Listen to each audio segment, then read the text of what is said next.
Assalomu alaykum do'stlar, men Kinamanman va bu yoshlik eliksiri filmi. Fabrika rahbari abadiy yoshlik eliksirini ixtiro qildim deb o'ylagan edi, biroq bu ixtiro yuzlab insonlarni qonxo'r zombilarga aylantirdi. Videoni tomosha qilishdan oldin like bosishni va kanalga obuna bo'lishni unutmang. Biz esa boshladik.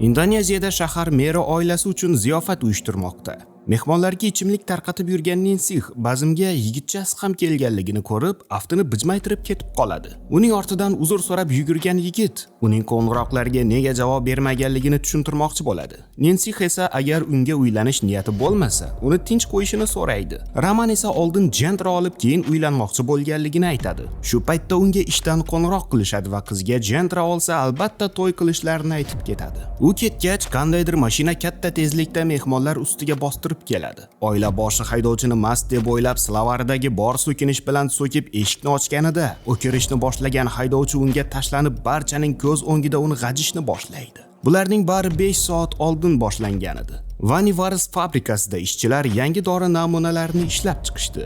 Bu dori hukumat tomonidan tasdiqlanmagan bo'lsa-da, fabrika egalari uni sotuvga chiqarish fikridan qaytishmagandi. Namunalardan birini fabrika egasiga, yana birini esa uning hamkoriga jo'natishadi. Ayni damda fabrika rahbarining qizi o'g'li bilan bobosinikiga jo'namoqda edi. Uning kayfiyati yo'qligini ko'rgan eri buni yoqtirishmasa-da, chidashga majburliklarini aytadi. Er-xotinlarning munosabatlari unchalik ham yaxshi emasdi va ajrashib ketishlari yaqin edi. Otasinikiga kelgan Keynning bir paytlari yaqin dugonasi bo'la turib otasiga ilakishib olgan Karinani ko'rgani ko'zi yo'q edi. G'alati-ya? Bir paytlar tugosh deb yurgan odaming bir kechada senga o'gay ona bo'lib tursa. Fabrika rahbari Sadamin yangi dori namunasini ichadi. Karina fabrikani sotganlardan so'ng sayohatga jo'nab, bola ko'rish haqida o'ylab ko'rishni taklif qiladi. Ertasi kuni dushdan chiqqan Sadamin oynaga qararkan anchagina yosharganligini ko'rib hayratga tushadi. Yangi dori ish berganligidan juda xursand bo'ladi. Buni ko'rgan Karina ham endi Viagraga hojat yo'qligidan juda xursand bo'ladi. Biroq Sadaminning orqasida g'alati dog' paydo bo'lgandi. Bir necha soatdan so'ng bolalari bilan uchrashgan Sadamin qizining erini fabrika uchun gavno reklama olganligini aytib koyib beradi. Uning yosharib ketganligini ko'rgan qizi va kuyovi uning fabrikasini sotish fikridan qaytganligini eshitib yanada lol qolishadi. U yoshlik eliksiri nomini bergan dorisi uni dunyodagi eng boy insonga aylantirishiga ishonardi. Biroq erining mehrini shundoq ham kam his qilayotgan Karina uning pensiyaga chiqmasligidan xafa bo'ladi. Keyin esa erining xiyonati sabab u bilan ajrashmoqchi ekanligini va o'g'lining kelajagi uchun o'z biznesini ochmoqchi bo'lganligini aytadi. Ular fabrikaning sotilishidan tushadigan pullarni bo'lishib olishni ko'zlashgan edi. Janjal avjiga chiqqan paytda Sadamin o'zini yomon his qila boshlaydi, biroq buni qolganlarga bildirmaydi. Barchaga og'izlarini yumishni buyurgan erkak fabrikani sotmasligini tushuntirib qo'yadi. Shu damda Sadamin o'zini yanada og'irroq his qiladi va uning bo'ynidagi yallig'lanish izlarini ko'rishadi. To'satdan qon qusishni boshlagan Sadamin shu zahoti til tortmay o'ladi. Sarosimaga tushgan oila a'zolari tez yordam chaqirishga urinishayotgan paytda Sadamin zombi shaklida qayta tiriladi. U oldidan chiqqan xizmatkorlarga tashlanib yotishlab yokida og'ziga qon tupurib quturishni boshlaydi. Bundan so'ng o'g'li Benga tashlanadi.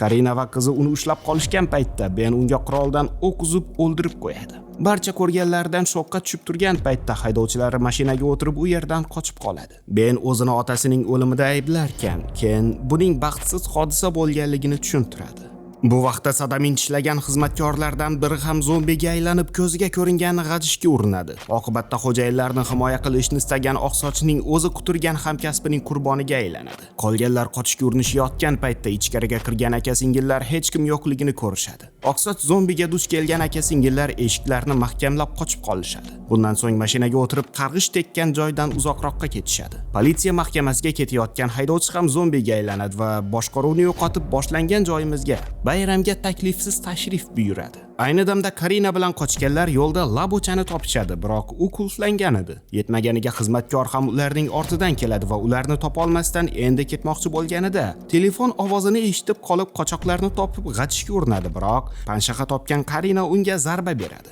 Kutilmaganda yog'ishni boshlagan yomg'ir zombini karaxt qilib qo'yadi. Vaqtdan foydalangan guruh esa qochib qoladi. Nihoyat go'shakni olgan Rudi keyinga xo'jayinlarning uyida uchrashishni tayinlaydi. Belgilangan manzilga kelishganlarida bu yerdagilar ham zombiga aylanganligini ko'rishadi. Sezdirmasdan ichkariga kirishga urinishganlarida haydovchi oqsochni topib hujum qiladi va shovqinga boshqa baqamiyalar ham yetib kelgach, Rudi qolganlar bilan uyda berkinishga ulguradi. Aka-singillar ham yetib kelishadi va qonli bazmga guvoh bo'lishadi. Ularni ko'rgan zombilar toza qon ilinjida ular tomon harakatlanishadi. Ko'chaga chiqqan zombilar yo'llarda uchragan kimsani g'ajib, kasallik tarqatishni boshlashadi. Zombilar ketishgach, uydan chiqqan guruh haydovchining mashinasida qochmoqchi bo'lishadi, biroq u yuradigan ahvolda emasdi. Shu damda ularni ko'rib qolgan oqsoch zombi ularni ta'qib qila boshlaydi. Karina va Ryanlar yaqin oradagi uyda yashirinishganlarida Rudi oqsochni biryoqlik qilishga qoladi.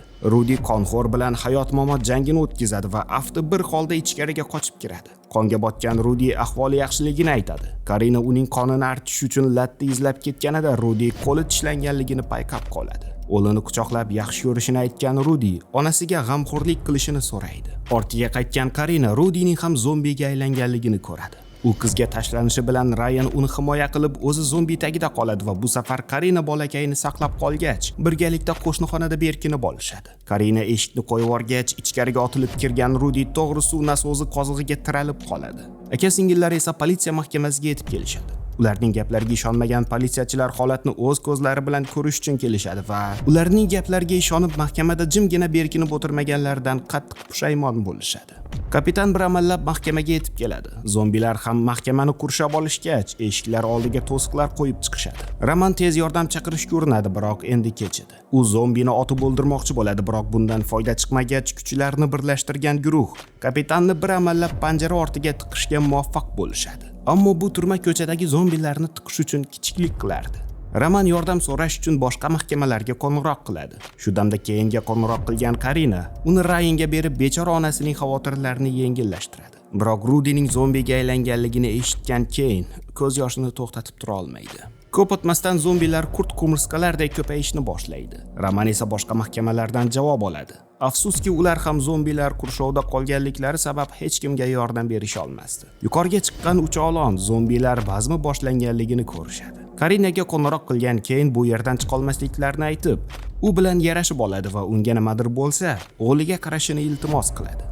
Mahkamadan sal nariroqda kimdir iltijo qo'shiqlarini qo'yadi va zombilar o'sha tomonga harakatlanishadi. Roman musodara qilingan salyutlar haqida eslab qoladi va ulardan birini ishga soladi. Ovozga chalg'igan zombilar mahkama eshiklari oldidan ketishadi. Roman barchaga bronjilet kiygizib qurol berib chiqadi.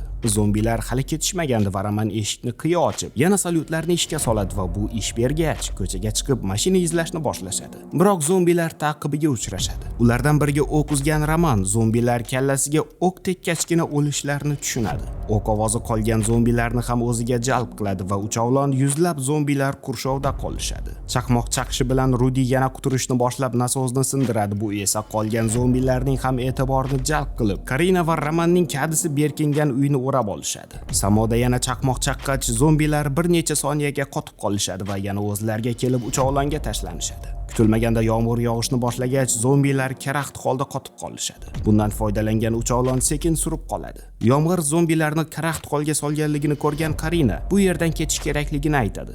Nancy mototsiklni olib chiqishi bilan Rudi eshikni buzib tashqariga chiqib oladi. Ular motoga o'tirib qochisharkan ortilaridan chiqqan Rudi yomg'ir tomchilari ostida qotib qoladi. Yomg'ir to'xtashi bilan zombilar yana harakatga kelishadi. Keyin esa zombilarni otib o'ldirishga urinadi, biroq o'q tugab qoladi. Yigitlar mahkamaga qochib kirisharkan, keyin mashinalardan biriga minib zombilardan himoyalanadi va mashinani yoqishga urinadi. Shu damda Karina va Nancylar yetib kelishgach, ularga signal berayotgan Keynni topishadi. Zombilar endi ularga hujum qilmoqchi bo'lishganlarida samoda salyut paqillashni boshlaydi va baqamiyalar ovoz tomon ketib qolishgach, Keyn mashinadan chiqib o'g'li oldiga oshiqadi. Biroq oqsoch zombi hali ham xo'jayinlardan alamini ola olmagandi. Karina va Keynlar uni tutib turishganlarida Nancy boshiga pichoq tiqib qo'yadi.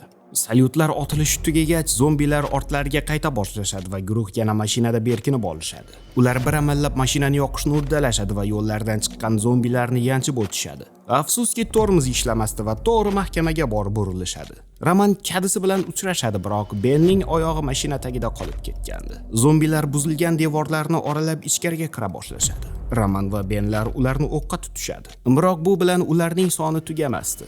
Orqa eshikni tekshirgan Karina u yerdan qochish mumkinligini ko'radi. Ular Benni chiqarib olishga urinishadi, biroq uddalay olishmaydi va Ben usiz ketishlarini so'raydi. Nancy qo'rquvdan qafasga borib uriladi va kapitan fursatni qo'ldan boy bermaydi. Uni tortib olgan Roman esa kapitanni otib tashlaydi. Ichkariga bostirib kirgan zombilar sevishganlarni qo'shmozor qilishga urinishadi va Layli majnunlar qo'l ushlashib halok bo'lishadi. Keyin esa teshikdan kira olmayotgan zombilarni otarkan Rudini ko'rib qotib qoladi. Rudi unga tashlanganida bolasi himoya qilmoqchi bo'ladi, biroq Karina uni olib ketadi. Ben Rudining oyog'idan ushlab turarkan, Karina bir amallab uning boshidan darcha ochadi.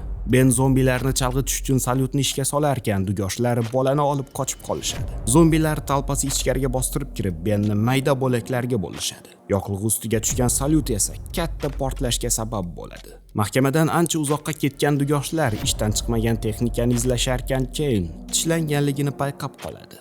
O'g'lini qattiq quchoqlagan ayol ular bilan ketolmasligini aytadi. Bundan so'ng dugonasiga o'g'liga g'amxo'rlik qilishni vasiyat qilib, qo'liga qurolni oladi. Shu damda yarim yonayotgan zombilar paydo bo'ladi va keyin ularni chalg'itish uchun salyutni ishga soladi. Karina va Ryanlar qochib qolishadi. Ular uzoqroqqa ketishgach, keyin o'z joniga qasd qiladi. Tongga yaqin shahar tomon yo'l olgan Karina ortilaridan tirik qolgan zombilar kelayotganligini payqamaydi. Bu vaqtda fabrika homiylaridan biri eliksir namunasini olib uni qabul qilishga ham ulgurgan edi. Demakki, tez orada go'sht narxi arzonlab ketadi. Tamom. Do'stlar, tomosha qilganingiz uchun rahmat. Maslahatim yoshartirar ekan deb har baloni ichib yurmang. To'g'ri, ular sizni zombiga aylantirmasligi mumkin, ammo kelajakda unitaz ajralmas do'stingizga aylanishi kafolatlanadi. E'tiboringiz uchun rahmat. Keyingi sahnalarda uchrashguncha, bay bay.